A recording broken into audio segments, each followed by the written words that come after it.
Good morning students, welcome to Amri Senior Secondary School class 10th mathematics chapter number 4 quadratic equation. नया chapter शुरू कर रहे हैं बच्चे आज हम, और आज हम उसका कर रहे हैं पार्ट नंबर 1।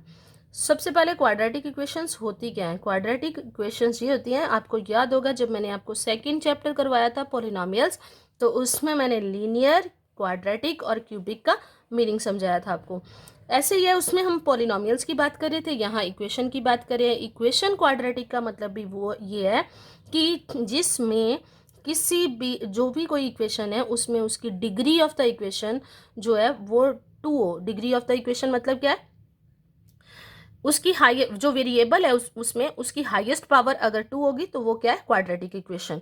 अब मैंने यहाँ इसकी आगे जाके हमें एक्सरसाइज में ये काम भी आएगा। Standard form of quadratic equation हम क्या लिखते हैं, ax² + bx + c = 0। और साथ में यहाँ मैंने कुछ फॉर्मूले लिखे हुए हैं, ये आइडेंटिटीज भी हम इनको बोलते हैं। हम 8th क्लास से करते हैं ये वाले सम, ये वाली आइडेंटिटी, सॉरी ये जाके मेरी इस चैप्टर में बहुत सारी जगह पे ये काम आएंगी। इसलिए ये जो फॉर्मूले है ये आपके टिप्स पे होने चाहिए, ताकि जहाँ आपको ऐसी कंडीशन हो उसको आप जल्दी से अपने दिमाग में आपके आ जाएगा, तो आप उसको स्टेप्स को फॉलो करके सम को ईजिली सॉल्व कर पाओगे। जैसे मैंने यहाँ एक्सरसाइज 4.1 का फर्स्ट सम ले लिया। फर्स्ट सम है क्या मेरे पास, check whether the following are quadratic equation. इनमें से जैसे मैंने यहाँ 2 एग्जांपल्स लिए हैं, तो इनमें से वो कहता है कि इनको चेक करो कि ये क्वाड्रेटिक इक्वेशंस जो है वो है भी हैं कि नहीं है। तो इनको चेक करने के लिए यह जैसे यहाँ मेरे पास x² - 2x = -2 और ब्रैकेट में मेरे पास क्या है 3 - x। तो यहाँ आप बोल दोगे कि मैम यहाँ x² आ गया, ये क्वाड्रेटिक है। नहीं, हम ऐसे इसको नहीं बोलेंगे। पहले हम देखेंगे कि यहाँ मेरे पास सॉल्व करने के लिए है क्या।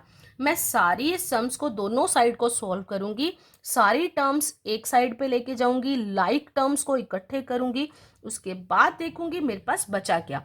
जो बच रहा है और उसमें उसकी x की हाईएस्ट पावर जो है, यहाँ जो भी वेरिएबल है उसकी हाईएस्ट पावर 2 बच रही है कि नहीं बच रही। अगर बच रही है तो यस, अगर नहीं तो नो। जैसे मैं इस सम को सॉल्व करने के लिए क्या करा, मैंने इस साइड पे कुछ नहीं होना है, x² - 2x उसको एज इट इज लिख लिया, पर यहाँ ब्रैकेट के बाहर क्या लिखा है मेरे पास -2, और अंदर है मेरे पास 3 - x। तो मैं इनको ये मल्टीप्लाई हो रही, कोई साइन नहीं है तो मल्टीप्लाई, यहाँ 2 के साथ माइनस का, 3 के साथ प्लस का, 2 3 का 6, और साथ में माइनस प्लस माइनस, तो क्या आ गया मेरे पास -6। आगे माइनस माइनस प्लस 2 को x के साथ मल्टीप्लाई करेंगे तो क्या आ जाएगा 2x। अब मैंने सारी टर्म्स को एक साइड पे ले जाना है। यहाँ x² - 2x पहले से ही इधर था तो यही आ गया मेरे पास, ये 6 था माइनस का, इक्वल के दूसरी तरफ चला गया तो प्लस, और ये था 2x प्लस का, तो इक्वल के दूसरी तरफ चला गया तो -2x। अब इस साइड मेरे पास क्या बचा, इक्वल के ये दोनों टर्म, 2 टर्म्स थी मैंने उधर ले गई, और यहाँ क्या बचा मेरे पास 0। अब इनमें से लाइक टर्म्स को मैंने इकट्ठे करना है। लाइक टर्म्स मतलब जो सेम टर्म्स का मतलब यहाँ ये होता है जिनके वेरिएबल की पावर सेम हो। x² वाली एक ही टर्म है, यहाँ यही लिख लिए। अब यहाँ भी x की पावर 1, यहाँ भी x की पावर 1, नंबर इनके आगे जो मर्जी रहा हो, अगर ये वेरिएबल की पावर सेम है तो हम इनको लाइक टर्म्स बोलते हैं। जैसे यहाँ -2 माइनस माइनस क्या होता है प्लस, पर साइन कौन सा आता है माइनस का, 2 + 2 कितना आ जाएगा 4, साथ में साइन माइनस का, x एक बार लिखेंगे, 6 आ गया प्लस का = 0। अब ये बचा है, इसके आगे इसका कोई सोल्यूशन नहीं है, कि मतलब ये इसको देख के मैंने बताना है। यहाँ x की पावर 2 1, यहाँ 0 होती है, और यहाँ हाईएस्ट पावर क्या बच गई 2। Yes, it is a quadratic equation. यहाँ मैंने थोड़े अलग अलग तरह के सम लिए। अगले पार्ट में मैंने सम ले लिया, जैसे 2x - 1 और x - 3, और दूसरी तरफ क्या है मेरे पास x + 5 और x - 1। अब इसको कैसे सॉल्व करेंगे, ये दोनों ब्रैकेट, ये टर्म्स जो है वो इनके साथ मल्टीप्लाई हो रही है, और ये इधर वाली टर्म्स, ये दोनों जो हैं ब्रैकेट्स आपस में मल्टीप्लाई हो रही है, क्योंकि बीच में साइन कोई भी नहीं है मेरे पास। अब देखो इसको कैसे करेंगे। पहले मैंने क्या लिखा, इस ब्रैकेट की फर्स्ट टर्म और दूसरी ब्रैकेट पूरी, अब इस ब्रैकेट की फर्स्ट वाले की सेकेंड टर्म और दूसरी ब्रैकेट पूरी। आप चाहो तो इसको डायरेक्ट इस स्टेप को ना लिख के सीधा ये वाले स्टेप को कर सकते हो, क्योंकि ये हम 8th क्लास में आपको सिखा देते हैं। फिर भी अभी मैं ऐसे सम कर रही हूँ ताकि जिन बच्चों को दिक्कत हो मल्टीप्लाई करने में उनको कोई प्रॉब्लम ना आए। तो ऐसे ही मैंने दूसरी साइड लिख लिया, यहाँ लिख लिया बाहर x और दूसरी ब्रैकेट की टर्म्स जो दूसरी ब्रैकेट पूरी की पूरी बीच में प्लस का साइन था तो प्लस बार आ गया 5। और होता क्या है, मतलब इसकी फर्स्ट टर्म को इन दोनों के साथ मल्टीप्लाई करना, दूसरी को भी दोनों के साथ मल्टीप्लाई करना। तो हम इनको अलग अलग करके भी लिख सकते हैं ताकि इजीली, एक स्टेप ज़्यादा हो जाता है पर सम गलत नहीं होता। अब इसको जैसे मैंने मल्टीप्लाई करा 2x को x के साथ तो 2x स्क्वायर, तो यहाँ ये प्लस का ये माइनस का, प्लस माइनस माइनस, 2 को 3 के साथ मल्टीप्लाई करा तो क्या आ गया 6x साथ में था। अब -1 into x plus minus minus x आ जाएगा, माइनस माइनस प्लस 1 इंटू 3 3। ऐसे ही दूसरी तरफ चलेंगे, x into x x square, x into 1 minus x plus 5 into x 5x 5 into -1 -5। अब इस साइड ही देखो पहले, अब जब दोनों साइड देखोगे यहाँ ये दोनों टर्म्स लाइक टर्म्स है मेरे पास 2x स्क्वायर, पहले इसको ही सॉल्व कर लेते हैं। -6 -1 -7x, तो माइनस माइनस प्लस 7, इसके आगे कोई नंबर नहीं है मतलब 1 प्लस 3। और दूसरी तरफ एक्स स्क्वायर और 5 प्लस का जो x है वो क्या है मेरे पास माइनस का, तो क्या आ जाएगा प्लस माइनस माइनस, 5 में से 1 को माइनस करा तो प्लस का बड़े नंबर का साइन 4x -5। अब सारी टर्म्स एक side, 2x square -7x plus 3, ये प्लस वाला माइनस का हो गया, ये भी प्लस वाला माइनस का हो गया, माइनस वाला प्लस का हो गया, और सारी टर्म्स दूसरी तरफ चलेगी तो इस साइड क्या बचा 0। अब फिर से लाइक टर्म्स को इकट्ठे करें। अब एक्स स्क्वायर वाली मेरे पास 2 हैं, अब एक प्लस की एक माइनस की माइनस होगा, इसके आगे क्या है कुछ नहीं मतलब 1। 2x स्क्वायर में से 1x स्क्वायर माइनस कर दिया तो क्या आ गया x स्क्वायर। आगे मेरे पास ये लाइक टर्म्स है 7x और 4x मेरे पास लाइक टर्म्स है, तो 7 और 4 दोनों माइनस के हैं तो माइनस माइनस प्लस, 7 और 4 कितना हो जाएगा 11। तो कितना आ गया मेरे पास 7 और 4 -11x। और नेक्स्ट 5 और 3 दोनों क्या है मेरे पास प्लस के, 5 और 3 कितना आना था यहाँ 8, तो यहाँ क्या लिख देंगे 8 प्लस 8 इक्वल टू क्या आ गया 0। अब ये बचा मेरे पास, अब इसको देखो यहाँ x की हाईएस्ट पावर क्या है 2, yes it is a quadratic equation. अब जैसे मैंने इसका तीसरा पार्ट ले लिया, थर्ड वाला पार्ट जो है वो मैंने क्यूब वाले फार्मूले वाला ले लिया, और यहाँ क्या है मेरे पास x प्लस 2 का क्यूब इक्वल टू बाहर क्या है 2x एक्स स्क्वायर -1। अब यहाँ क्यूब का फार्मूला क्या आता है a क्यूब प्लस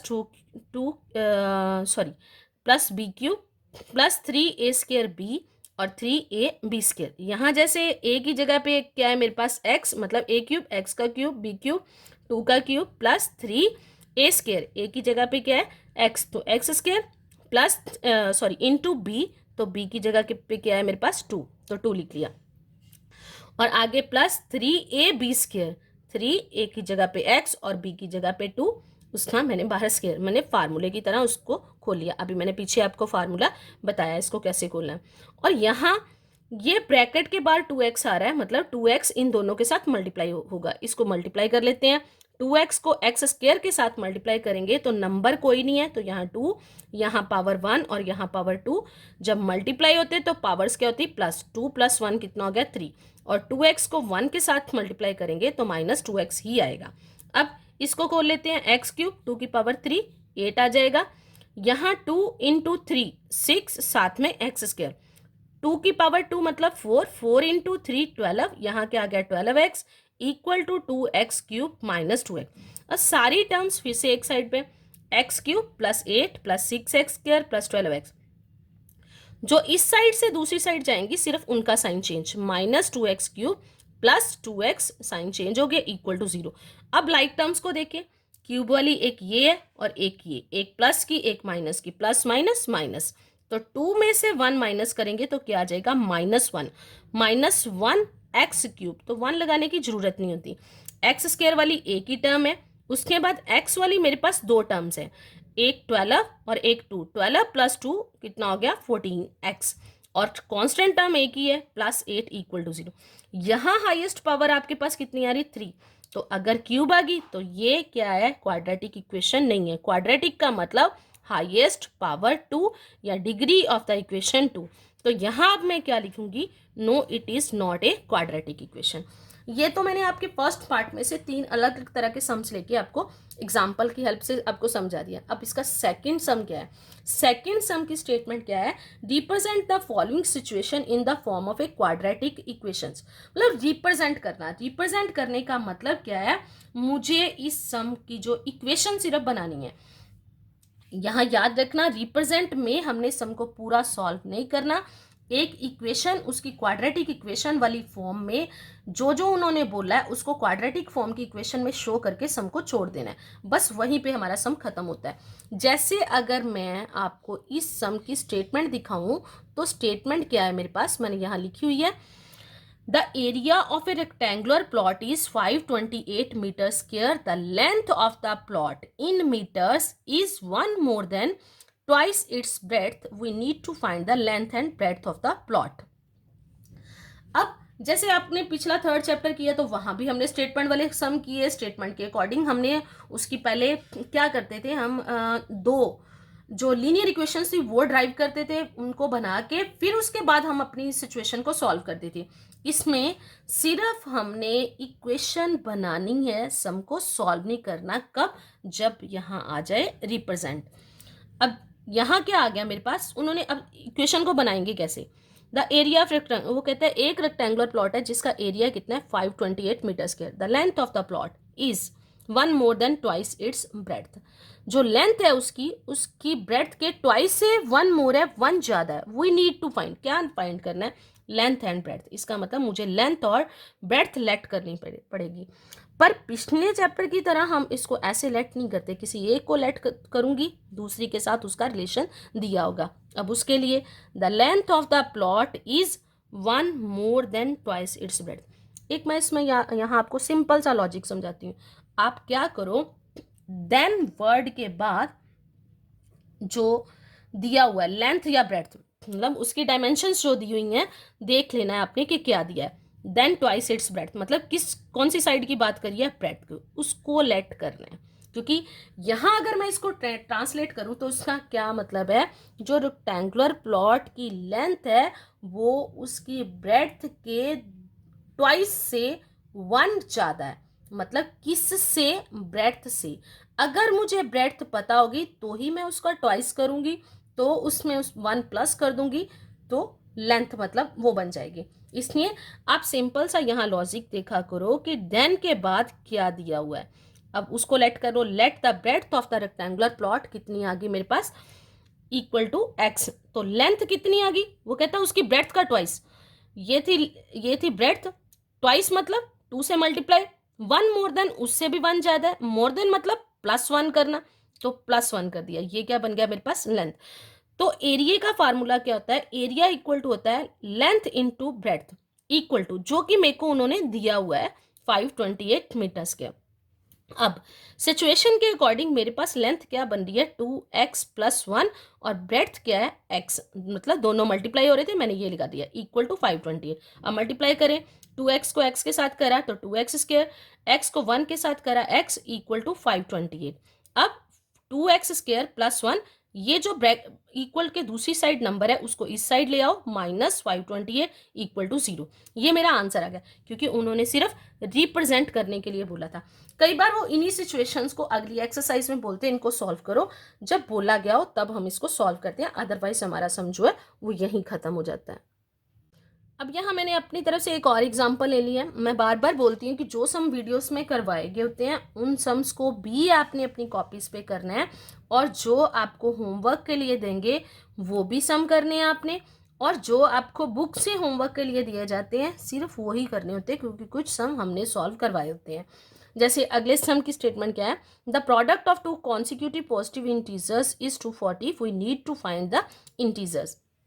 अब यहाँ वर्ड आ गया मेरे पास कॉन्सिक्यूटिव। कॉन्सिक्यूटिव का मतलब होता है लगातार।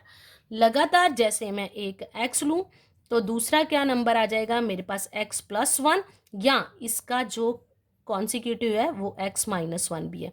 जैसे मैं यहाँ 8 लिख रही हूँ तो इसका कॉन्सिक्यूटिव 9 भी है और इसका कॉन्सिक्यूटिव 7 भी है। इसमें से 1 माइनस कर दोगे तो 7, 1 प्लस कर दोगे तो 9 आ जाएगा।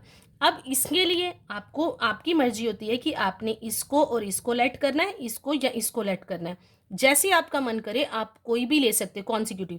पर सिर्फ आपने कॉन्सिक्यूटिव के ऊपर ध्यान नहीं देना। कई बार हमें आता है कॉन्सिक्यूटिव इवन और कई बार होता है कॉन्सिक्यूटिव ऑड। कॉन्सिक्यूटिव इवन और ऑड की आगे कोई एग्जाम्पल आएगी तो मैं वो बताऊंगी। अभी मैं सिर्फ कॉन्सिक्यूटिव नंबर्स के बारे में बता रही हूँ। जैसे मैंने लेट कर लिया, लेट द फर्स्ट इंटीजर मैंने x ले लिया, तो उसका कॉन्सिक्यूटिव सेकंड मैंने x+1 माना है। तो उसने क्या बोला, उनका प्रोडक्ट, प्रोडक्ट मतलब दोनों के बीच में मल्टीप्लाई का साइन। अब यहाँ क्या आ गया मेरे पास, पहला x है, मल्टीप्लाई का साइन मैंने कोई साइन नहीं डाला, मतलब मल्टीप्लाई हो रहा है, और दूसरा लिख लिया x+1, और इसका आंसर किसके इक्वल है, वो बोल रहे हैं 240 के। मैंने यहाँ लिख लिया 240। अब मल्टीप्लाई करें, x को x के साथ करा x², x को 1 के साथ करा x, और यहाँ के आ गया इक्वल के बाद 240।